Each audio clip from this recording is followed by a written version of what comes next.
Dear students, आज हम लोग कोशिका विभाजन को आगे बढ़ाएंगे। पिछले क्लास में मैंने सेल साइकिल पढ़ाया था आप लोगों को, और आज हम लोग माइटोसिस को पढ़ेंगे और मियोसिस को भी हम लोग देखेंगे। तो एक चीज़ समझना है कि जो पिछला क्लास में मैंने बताया था सेल साइकिल को थोड़ा रिवाइज कर देते हैं। आपको पता है कि सेल साइकिल में एक एम फेज होता है जिसको हम लोग डिवीजन फेज भी कहते हैं या माइटोटिक फेज भी कहते हैं, और एक होता है इंटरफेज। ये पहले बताया हुआ है, फिर से मैं एक बार ब्रीफ में रिवाइज कर देता हूँ। जैसे ये एक मेच्योर सेल है तो ये डिवीजन फेज या एम फेज से गुजरेगा तो दो डाउटर सेल बना लेगा। यही यही आज हम लोग को पढ़ना है। जो माइटोसिस के अंदर हम लोग पढ़ेंगे तो इसी फेज के बारे में पढ़ेंगे। इस फेज के बारे में हम लोग कल पढ़ चुके हैं पहले पिछले स्लाइड में, तो आप उसको देख सकते हैं कि जो लेक्चर 1 है उसको देख सकते हैं। तो इंटरफेज में एक जीवन फेज है जिसको हम लोग ग्रोथ फेज भी कहते हैं, गैप फर्स्ट भी कहते हैं, और इसी में G0 है उसके बारे में भी बताया हुआ है। एस फेज, इसको हम लोग सिंथेटिक फेज भी कहते हैं क्योंकि डीएनए का इसमें सिंथेसिस होता है। इधर डीएनए का सिंथेसिस नहीं होता है, यहाँ भी डीएनए का सिंथेसिस नहीं होता है, डीएनए का सिंथेसिस केवल इसमें होता है। आरएनए प्रोटीन का सिंथेसिस तीनों मतलब इंटरफेज के तीनों फेजेज में होता है, लेकिन डीएनए का सिंथेसिस केवल एस फेज में होता है। और G2 फेज है जिसको हम लोग गैप 2 या ग्रोथ फेज 2 भी कहते हैं। तो ये एक ब्रीफ है जिसको आप लोग रिवाइज कर लीजिएगा, और इसका डिटेल अगर आपको जानना होगा तो जो लेक्चर 1 है उसको जरूर देखिए। और मैं ये एक बात कह रहा हूँ कि लेक्चर 1, 2, 3 तीन लेक्चर में ये फिनिश होगा सेल डिवीजन, तीनों लेक्चर को जरूर देखिएगा। इन बिटवीन एक छोटा सा मेरा अनाउंसमेंट है।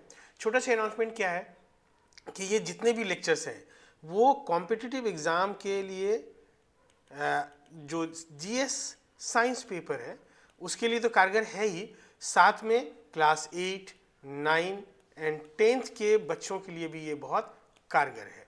11th 12th का थोड़ा इससे और एडवांस हो जाता है, लेकिन हाई स्कूल स्टैंडर्ड पे 8th 9th 10th के बच्चों के लिए ये बहुत कारगर वीडियो है। अगर आपके आसपास कोई ऐसे बच्चे हों तो ज़रूर उन तक ये वीडियो पहुंचाइए, उनको बोलिए कि चैनल को सब्सक्राइब कर लें।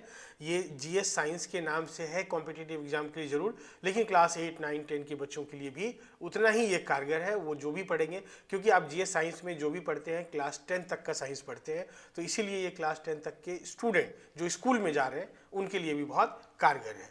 तो ये है। दूसरा, मैं आप लोगों से और रिक्वेस्ट करूंगा कि देखिए जो जितने भी आप वीडियोस देखेंगे हमारे 13 लेक्चर कोशिका में हुए, ये सेल डिवीजन में दूसरा लेक्चर है, तो टोटल 15 लेक्चर हो गए हैं।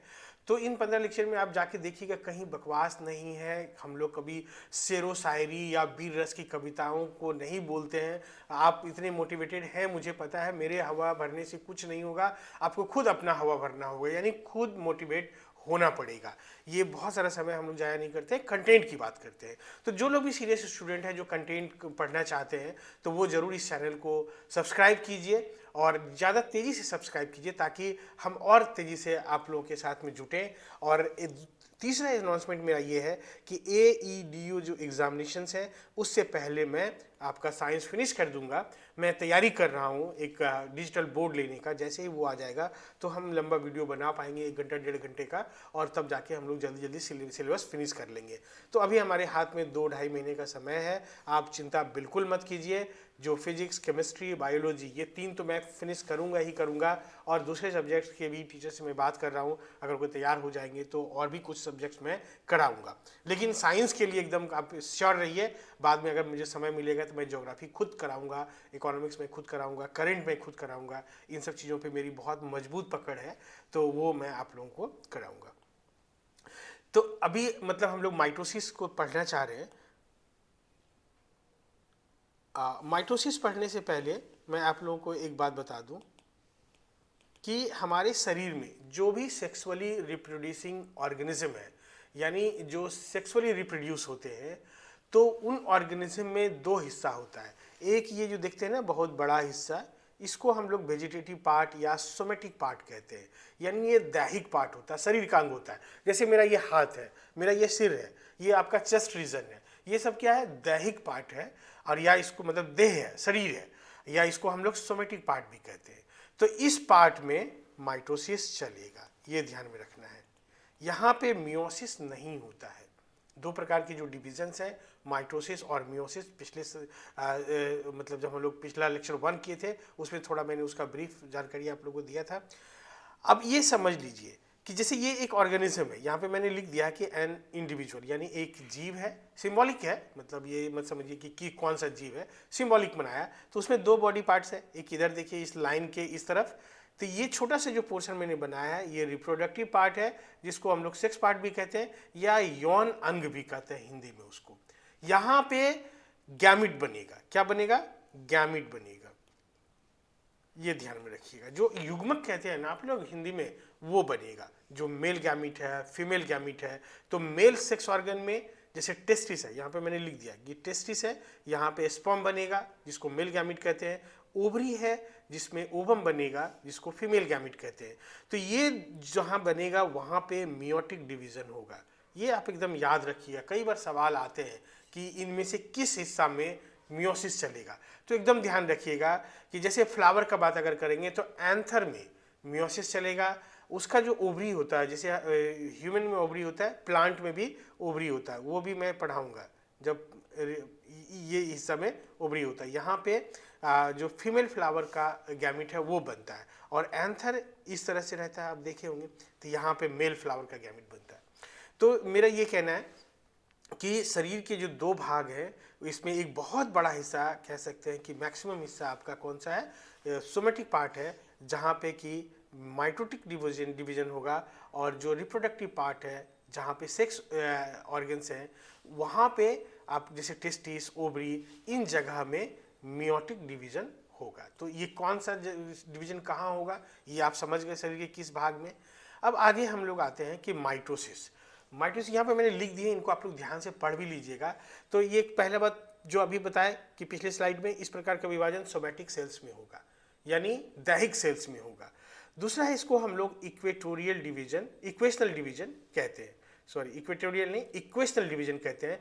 हिंदी में इसको समसूत्री डिवीजन कहते हैं। क्यों कहते हैं, क्योंकि डिवीजन से पहले और डिवीजन के बाद क्रोमोजोम नंबर की संख्या बराबर होती है, यह भी मैंने पिछले स्लाइड में बताया हुआ है। तो गौर से समझिए कि ये अगर मदर सेल है, अगर इसमें 10 क्रोमोजोम्स हैं तो डॉटर सेल्स में भी, इसमें भी 10 होगा, इसमें भी 10 होगा। अब ये 10 अब 10 से 10 कैसे हो गया, तो ये इक्वेशन आगे मैं बताऊंगा। तो ध्यान से रखना है क्या, कि अगर ये मदर सेल है, अगर इसमें 10 क्रोमोजोम है तो इसके डॉटर सेल्स में भी 10 क्रोमोजोम ही होंगे, यानी डिवीजन के पहले और डिवीजन के पश्चात नंबर ऑफ क्रोमोजोम अनचेंज्ड रहता है, उसमें कोई परिवर्तन नहीं होता है, यानी बराबर रहता है। That is why it is called equational या समसूत्री डिवीजन, समसूत्री विभाजन। तो इसमें मैंने लैंग्वेज में भी लिख दिया है, स्लाइड मैं अपने ये टेलीग्राम चैनल पे शेयर करता हूँ, वहाँ जा करके आप उसको लेके नोट्स अपना बना सकते हैं। एक दूसरा है कि इसमें एक बहुत खास बात है, इस बिंदु को बहुत बार एग्जाम में आता है कि इस विभाजन के पश्चात जो डॉटर सेल्स होंगे वह जेनेटिकली अपने मदर सेल के जैसा होगा, और आपस में भी जेनेटिकली सिमिलर होगा और अपने मदर सेल के जैसे। देखिए ये मदर सेल है, इनका जो जेनेटिक मेकअप है, जेनेटिक मेकअप का मतलब इनके अंदर जो जीन्स हैं वही जीन्स इसमें भी होगा, वही जीन्स इसमें भी होगा, यानी ये डॉटर सेल आपस में भी जेनेटिकली समान होते हैं और ये मदर सेल से भी समान होते हैं। इन दोनों बात को याद रखिएगा, यानी माइटोटिक डिवीजन के बाद उत्पन्न कोशिकाओं का जेनेटिक गुण अपने मदर सेल जैसा होगा, और जितनी भी कोशिकाएं उत्पन्न होंगी उस सभी कोशिकाओं का भी जेनेटिक गुण समान होगा। तो यानी ये एक दूसरे के बिल्कुल कार्बन कॉपी है जेनेटिक गुण के मामले में। ये सेल बिल्कुल कार्बन कॉपी है, इसका है, और आपस में भी ये कार्बन कॉपी है और इसका भी कार्बन कॉपी है। तो इस बिंदु को बहुत ध्यान से याद रखिएगा, इसको भी याद रखिएगा।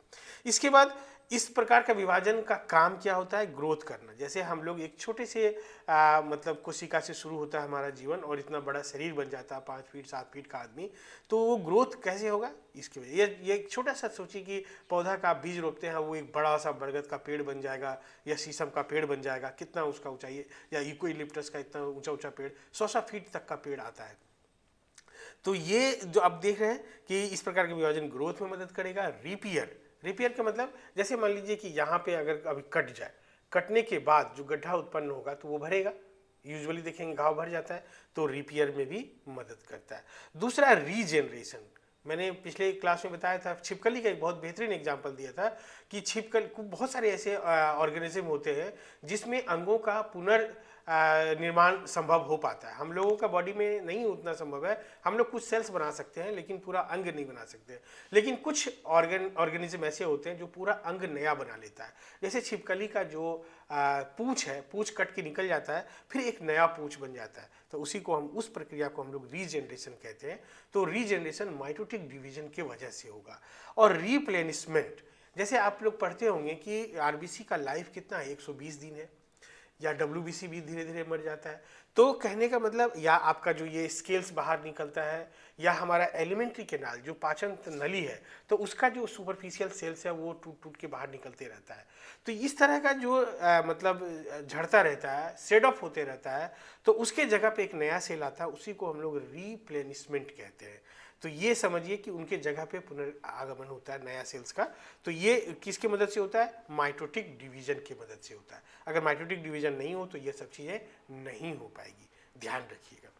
अब है क्या कि माइटोटिक डिवीजन को दो भाग में हम लोग बांटते हैं। एक कैरियोकाइनेसिस, जिसको हम लोग केंद्रक का विभाजन कहते हैं, यानी इसमें न्यूक्लियस का डिवीजन होगा।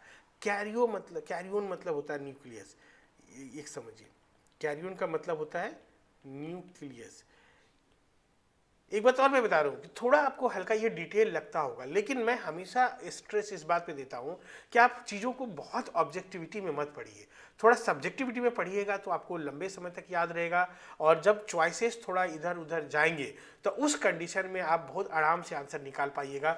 जब चीज़ें स्टोरी में याद होगी, व्यापक स्तर पर याद होगी, तो ऑब्जेक्टिव चीज़ को भी याद रखना ज़्यादा लंबे समय तक याद रखना और एग्जाम में रिकॉल करना आसान होता है। इसीलिए मैं थोड़ा सा हल्का, ये मत समझिए बिल्कुल ये हाई स्कूल स्टैंडर्ड का है, 10th लेवल तक का ही नॉलेज मैं आप लोगों को दे रहा हूँ। उसमें से एक आध नॉलेज ही 10th के ऊपर जाता हो, एक आध। अगर 100 नॉलेज दे रहे हैं तो उसमें से एक दो, ऐसा नहीं कि फालतू फालतू का इंफॉर्मेशन नहीं लेकर आते हैं। बस यही है कि इसको थोड़ा विस्तार से दिए समझाने के लिए। तो कैरियोकाइनेसिस का मतलब होता है केंद्रक का विभाजन, जो न्यूक्लियस डिवाइड करेगा उस चरण को हम लोग कैरियोकाइनेसिस कहते हैं। और जब कोशिका द्रव्य यानी साइटोप्लाज्म का जो डिवीजन होगा उसको हम लोग साइटोकाइनेसिस कहते हैं। काइनेसिस मतलब डिवीजन, और कैरियोन मतलब न्यूक्लियस, और साइटो मतलब साइटोप्लाज्म। तो इतना समझिए, कोशिका द्रव्य का विभाजन साइटोकाइनेसिस और केंद्र का विभाजन कैरियोकाइनेसिस।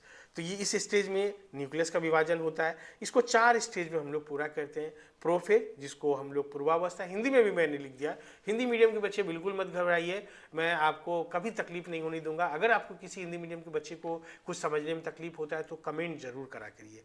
मेटाफेज, इसको हम लोग मध्यावस्था कहते हैं। एनाफेज पश्चावस्था कहते हैं। और टीलोफेज, इसको अंत्यावस्था कहते हैं, यानी अंतिम अवस्था होता है कैरियोकाइनेसिस का। और पांचवा होता है जो हमारा कहते हैं कोशिका द्रव्य का विभाजन साइटोकाइनेसिस।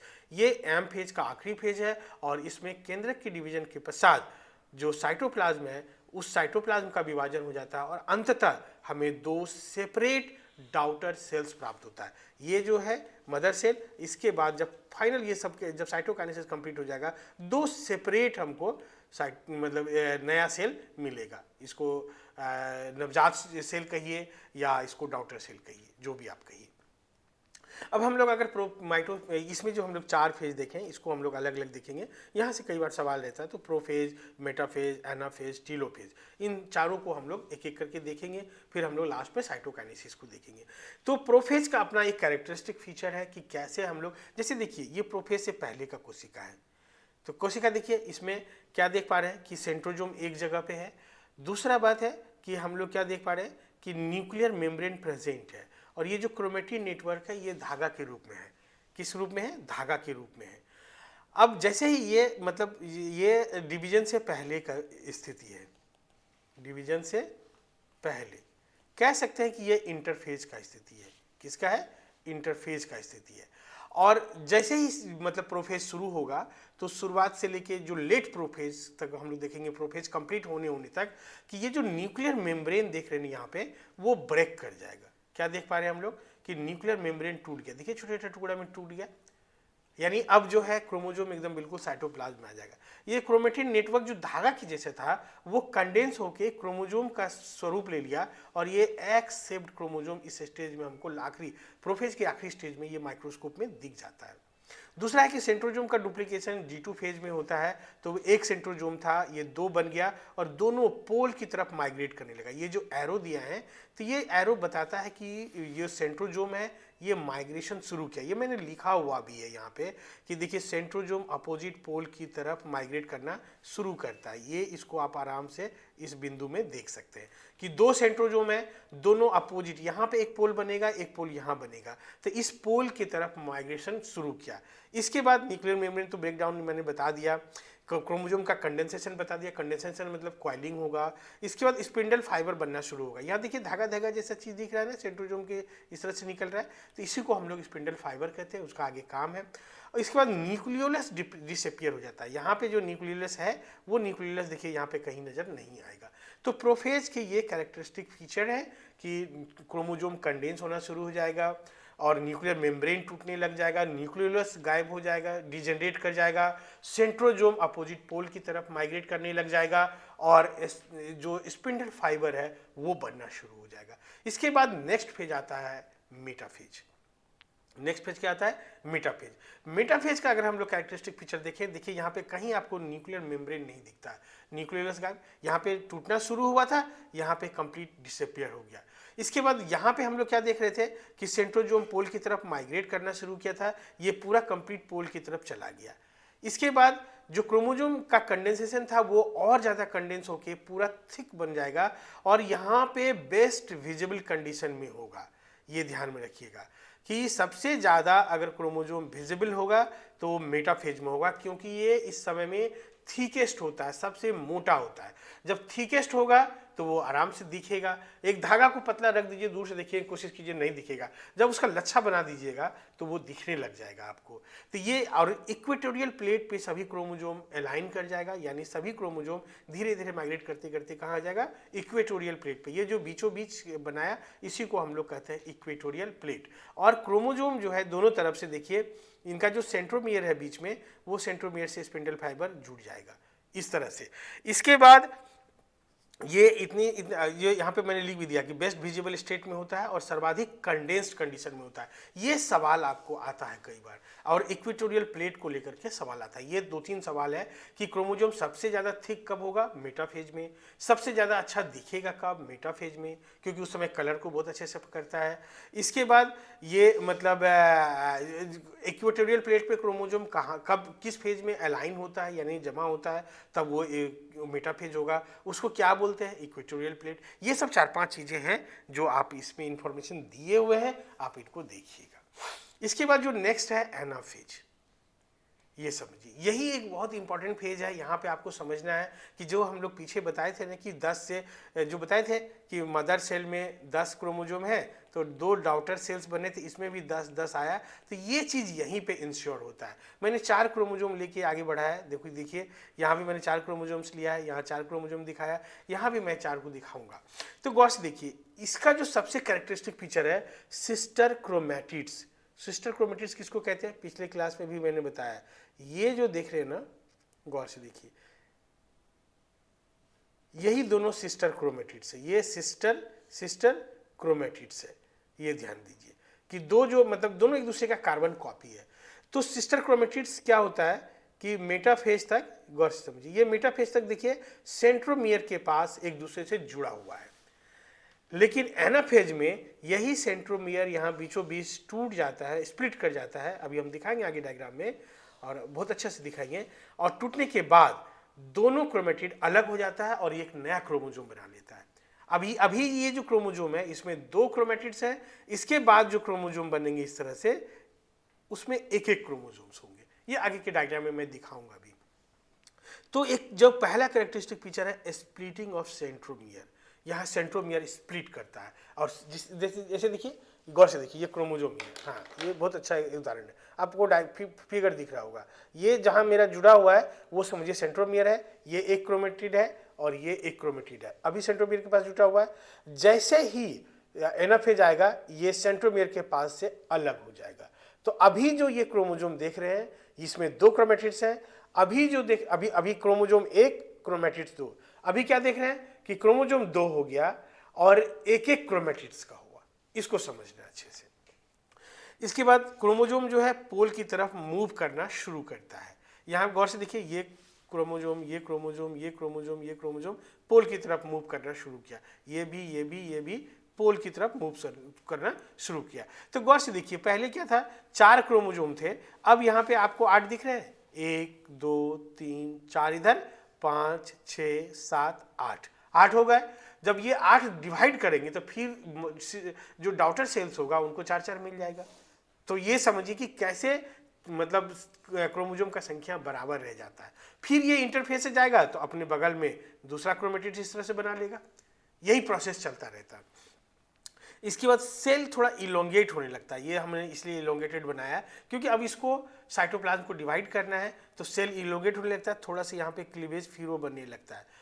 जैसे बैलून है, बैलून को दोनों तरफ से दबाइएगा तो जैसे ये गाल है, ये दबाएंगे तो एक अंदर में क्लीवेज फ्यूरो बनेगा। फ्यूरो मतलब गड्ढा। गौर से समझिए, यहाँ पे मैंने लिखा है कि क्लीवेज फ्यूरो बनने लगता है, सेल इलोंगेट करने लगेगा, साइटोकाइनेसिस की तैयारी यहाँ पे शुरू हो जाती है। तो ये एनाफेज का कैरेक्टरिस्टिक फीचर है। क्रोमोजोम संख्या जो हम लोग बोलते हैं कि ये इक्वेशनल डिवीजन है, क्रोमोजोम का संख्या बराबर हो जाता है डॉटर सेल्स में मदर सेल की तुलना में।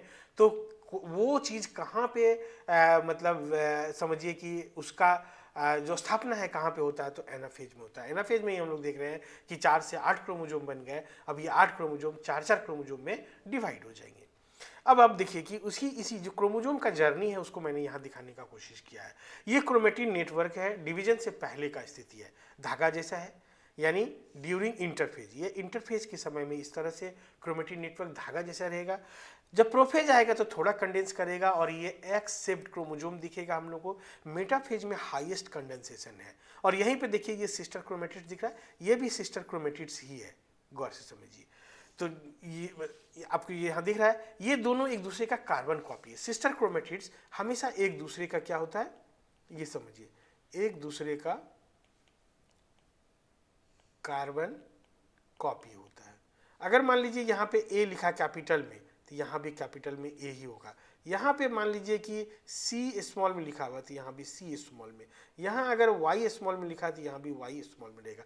तो इस तरह से ये कार्बन कॉपी है, समझिए। मेटाफेज में हाईएस्ट कंडेंस्ड है, मोस्ट विजिबल है, ये चीज़ देखिए।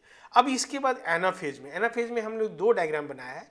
एक देखिए कि ये जो स्प्लिट हो रहा है, ये जो लाइन देख रहे हैं ना, यहाँ पे ये जो सेंट्रोमियर बीच में देखिए, ये सेंट्रोमियर टूट रहा है। जैसे हमने ये बताया था, ये सेंट्रोमियर है, जहाँ देखिए जहाँ पे ये देख रहे हैं ना, उसको वो टूट रहा है। इस तरह से टूटते ही दोनों क्रोमेटिड्स अलग हो जाएगा। जब यहाँ से ये टूटेगा तो 2 क्रोमेटिड्स हमारा क्या हो गया, अलग हो गया और ये नया 2 क्रोमोजोम बना लिया। अब ये क्रोमोजोम है, या भी एक एक क्रोमोजोम से। ये क्रोमोजोम में 2 क्रोमेटिड्स हैं, दोनों एक दूसरे का कार्बन कॉपी है। यहाँ पे ये एक क्रोमोजोम, एक क्रोमोजोम, इसमें एक क्रोमेटिड, इसमें एक क्रोमेटिड। अब यही एनाफेज के बाद साइटोकाइनेसिस होगा। साइटोकाइनेसिस के बाद डॉटर सेल बना लेगा। डॉटर सेल फिर अगर फर्दर डिवीजन करना चाहेगा तो जैसे ही इंटरफेज से जाएगा तो एस फेज में ये अपने बगल में इस तरह से बना लेगा और ये अपने बगल में इस तरह से बना लेगा। देख रहे हैं कि कैसे ये प्रोसेस चलता रहता है। तो यही मैंने डायग्रामेटिकली इसको दिखाया है। ये इस तरह के डायग्राम आपको कहीं किताबों में नहीं मिलने वाला है। आप कितना किसी भी वीडियो में नहीं मिलने वाला है, किसी भी किताब में भी नहीं मिलना है। बहुत मेहनत से मैं सोच के अपने दिमाग के ऊपर से इन चीज़ों को बनाता हूँ। अब है कि लास्ट फेज है टीलोफेज।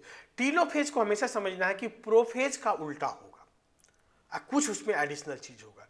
प्रोफेज में हम लोग क्या देखें, क्रोमोजोम कंडेंस हो रहा था। यहाँ क्रोमोजोम जो है मतलब बीच में था, तो वो क्रोमोजोम अपोजिट पोल पे पहुंच जाएगा। एक इवेंट देखिए, यहाँ क्रोमोजोम्स अपोजिट पोल पे पहुंच गया। इसका न्यूक्लियर मेम्ब्रेन प्रोफेज में हम लोग क्या देख रहे थे, टूट रहा था, यहाँ बनने लगेगा। इसका न्यूक्लियलाई वहाँ पे खत्म हो रहा था, यहाँ पे रीअपियर करेगा। इसका स्पिंडल फाइबर वहाँ बनना शुरू हुआ था, यहाँ पे विघटित होना, डिसअपियर होना शुरू होगा। सेल ज़्यादा इलोंगेट हो जाएगा।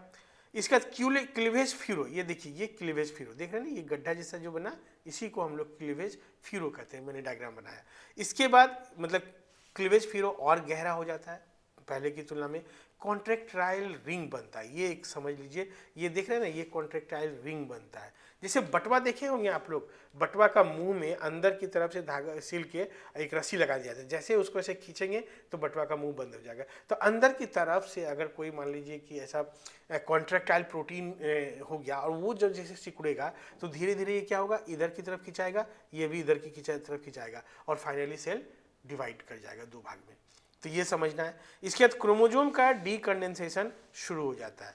जैसे हम लोग देखे थे प्रोफेज में कंडेंसेशन शुरू होता है, यहाँ डीकंडेंसेशन उसका उल्टा। तो एक समझना है कि प्रोफेज का उल्टा चलेगा टीलोफेज में। एडिशनल क्या होगा, क्लीवेज फिर वो ज़्यादा डीप बनने लगेगा, इसके साथ में कॉन्ट्रैक्टाइल रिंग बनने लगेगा ताकि साइटोप्लाज्म का डिवीजन हो सके। अब है साइटोकाइनेसिस, ये आखिरी स्टेप है। कैरियोकाइनेसिस का जो 4 स्टेप थे, चारों स्टेप हो गए। अब ये आखिरी स्टेप है साइटोकाइनेसिस। अब इस साइटोकाइनेसिस में कैरियोकाइनेसिस कंप्लीट होने के बाद ये कोशिका द्रव का विभाजन होता है, इसी को हम लोग साइटोकाइनेसिस कहते हैं। ये प्लांट और एनिमल में थोड़ा अलग तरीके से चलता है। ये जो है एनिमल का है और ये जो है आपका प्लांट का। ये समझिए अंतर क्या है, देखिए गौर से कि ये मतलब टीलोफेज का डायग्राम लिए हम लोग, यहाँ पे ये क्लीवेज फिरो है। अब ये क्लीवेज फिरो और आगे बढ़ेगा, आगे बढ़ के फाइनली ये बीच से कट जाएगा और दो हमको डॉटर सेल बनेगा। तो ये पहले बता चुके हैं, इसमें ज़्यादा माथापच्ची नहीं है। अंतर क्या है, गौर से समझिए कि एनिमल सेल में बाहर की तरफ से अंदर जाता है। जैसे एक बैलून है, उसको बाहर की तरफ से इसे दबाइए तो अंदर जाएगा, तब जाके धीरे धीरे क्या होगा, वो दो भाग में बढ़ जाएगा। फाइनली डब्लू जैसा पहले बनेगा और दोनों उसका हिस्सा अलग हो जाएगा। जैसे यहाँ पे देख रहे हैं हम लोग कि ये क्या हो रहा है, बाहर की तरफ से अंदर डीप होता चले जा रहा है और यहाँ पे और ज़्यादा डीप हो गया और फाइनली ये यहाँ से क्या हो गया, यहाँ से क्या हो गया, कट गया। तो ये दो सेल बना। लेकिन प्लांट में उल्टा चलता है, कारण कि प्लांट में इस तरह से हम बाहर से पुश नहीं कर सकते हैं। क्यों नहीं कर सकते हैं, क्योंकि ये सेल वॉल रहता है और सेल वॉल काफ़ी रिजिड है और यहाँ क्या है, प्लाज्मा मेम्ब्रेन है। तो प्लाज्मा मेम्ब्रेन को अंदर की तरफ पुश करना आसान है। अब जैसे बैलून है, बैलून को एक लकड़ी के डब्बा में रख देंगे तो बाहर से दबेगा, वो नहीं दबेगा। तो उसी प्रकार से सेल वॉल एक रिजिड स्ट्रक्चर है, तो इसीलिए ये इसको यहाँ से नहीं दबाया जा सकता है, यहाँ से इसको नहीं दबाया जा सकता है। तो इसीलिए इसमें अंदर में बीचों बीच एक सेल प्लेट बनना शुरू होता है। ये सेल प्लेट बनने में गोल्जी बॉडी मदद करता है। कौन करता है, और एक फ्रैग्मोप्लास्ट यानी गोल्जी बॉडी का छोटा छोटा टुकड़ा, जो प्लांट में गोल्जी बॉडी को डिक्टियोसोम भी कहते हैं, ये ध्यान में रखिएगा, डिक्टियोसोम भी कहते हैं। ये सब कुछ सवाल कराएंगे, तो ये समझिए। तो फ्रैग्मोप्लास्ट इस छोटे छोटे टुकड़े को कहते हैं। वेसिकल्स होता है गोल्जी बॉडी का, ये बीच में जमा होता है और जमा होने के बाद ये इधर की तरफ प्रोसीड करेगा और ये इधर की तरफ। अगर मान लीजिए इसको हम लोग साइंटिफिक भाषा में कहें तो ये सेंट्रीफ्यूगल है। ये क्या है, सेंट्रीफ्यूगल, यानी केंद्र से बाहर की तरफ जा रहा है। और ये क्या है, सेंट्रीपेटल है। ये क्या है, सेंट्रीपेटल। और ये क्या होता है, सेंट्रीफ्यूगल। ये आप लोग फिजिक्स में पढ़ते होंगे, सेंट्रीपेटल फोर्स और सेंट्रीफ्यूगल फोर्स। तो गौर से समझिए। तो ये अंदर से बाहर की तरफ मूव करेगा, देखिए अंदर से बाहर हो गया, ये पूरा यहाँ बना लिया, फिर थोड़ा और अच्छा बन गया ये, और फाइनली जो है यहाँ पे सेल वॉल बन के दो भाग में बट गया। तो गौर समझिए, यहाँ हम लोग क्या देख रहे हैं कि दो कोशिका बनने के बाद दोनों एक दूसरे से सेपरेट हो गया। बीच में यहाँ पे बीच में क्या आ गया, टिश्यू फ्लूइड आ गया। ये ज्वाइंटेड नहीं है, और लेकिन यहाँ पे हम लोग क्या देख पा रहे हैं कि दोनों सेल ज्वाइंटेड है। इसलिए जब पादप कोशिका हम लोग बनाते हैं तो इस तरह का डायग्राम बनाते हैं। कई बार आप मतलब पुराना डायग्राम भी आप देख सकते हैं, मेरा जाके गौर से समझिए। ये क्या देख रहे हैं, ये भी एक सेल है, ये भी एक सेल है, ये भी एक सेल है, ये भी एक सेल है, ये भी एक सेल है, ये भी एक सेल है। तो सभी सेल एक दूसरे से जुड़े रहते हैं। तो यहाँ पे हम लोग देख रहे हैं कि ये और ये इन बीच में सेल वॉल है, जो सेपरेट नहीं हुआ सेल, मतलब सेल एक दूसरे से अलग नहीं हुआ बल्कि सटा हुआ है, लेकिन दोनों सेपरेटेड है बीच में सेल वॉल के माध्यम से। और इसके अंदर में कोई कम्युनिकेशन करना होगा तो मैंने अब पहले मतलब बताया हुआ है, वहाँ जाके लेक्चर्स पे सुन सकते हैं इसको। तो ये मतलब साइटोकाइनेसिस के बाद दो सेल मिलेगा। तो ये वीडियो अपने आप में काफ़ी लंबा हो गया, इसलिए मियोसिस आज हम नहीं करेंगे। यहाँ पे सोचा था मैंने मियोसिस कर दूंगा, लेकिन अगले क्लास में मैं मियोसिस करूँगा। तो ये एक बार रिवाइज कर लीजिए ध्यान से। ब्रीफ में 1 मिनट में ये आपका मतलब सेल साइकिल का डायग्राम है, इसको अच्छे से देखिए और इसके बारे में डिटेल आप पिछला वीडियो को देखिएगा तो मिल जाएगा। ये मैंने एक डायग्राम बताया था जिसमें जो सोमेटिक पार्ट है, जो आंगिक पार्ट है, जो हमारा बॉडी पार्ट है उसके बारे में चर्चा की है, जहाँ माइटोसिस होगा, और जहाँ सेक्स पार्ट है उसमें क्या होगा, मियोसिस होगा। तो ये माइटोटिक डिवीजन का अपना एक कैरेक्टरिस्टिक फीचर है जो मैंने बताया है कि एक बात कि क्रोमोसोम का नंबर मदर सेल और डॉटर सेल्स में बराबर रहता है और जेनेटिकली सभी बराबर होते हैं, सभी एक समान होते हैं। तो ये समान में ये ध्यान में रखना। और भी कई कैरेक्टर्स हैं और इसको हम लोग माइटोसिस को 2 भाग में बांट सकते हैं, कैरियोकाइनेसिस और साइटोकाइनेसिस। कैरियोकाइनेसिस मतलब न्यूक्लियस का डिवीजन और साइटोकाइनेसिस मतलब कोशिका द्रव्य का डिवीजन। इसको 4 भाग में जो हम लोग बांटते हैं, प्रोफेज, मेटाफेज, एनाफेज, टीलोफेज। तो प्रोफेज का ये अपना कैरेक्टरिस्टिक फीचर है, मेटाफेज का कैरेक्टरिस्टिक फीचर है, ये एनाफेज का कैरेक्टरिस्टिक फीचर है। ये मतलब जो डायग्राम्स हैं, इस डायग्राम्स को मैंने बताए हैं। आप इन डायग्राम के माध्यम से बहुत आराम से समझ सकते हैं कि जो ये क्रोमोसोम का डरनी, अब ये देखिए यही एनाफेज से फिर वापस इसमें आ जाएगा, ये चलता रहता है, ये साइक्लिक है। मतलब अगर सेल डिवीजन करेगा तो फिर यही मतलब एनाफेज से इसमें जाएगा, ध्यान में रखना है।